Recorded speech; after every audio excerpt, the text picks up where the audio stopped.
Just want to show everyone my 2017 CX-5. It has this weird symptom that just started.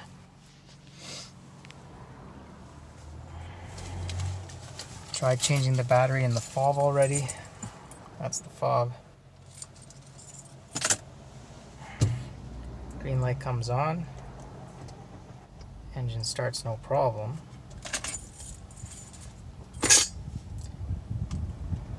It keeps flashing even after I put it in drive. It just keeps on flashing. I'm going to drive away so everyone can see that it drives normally.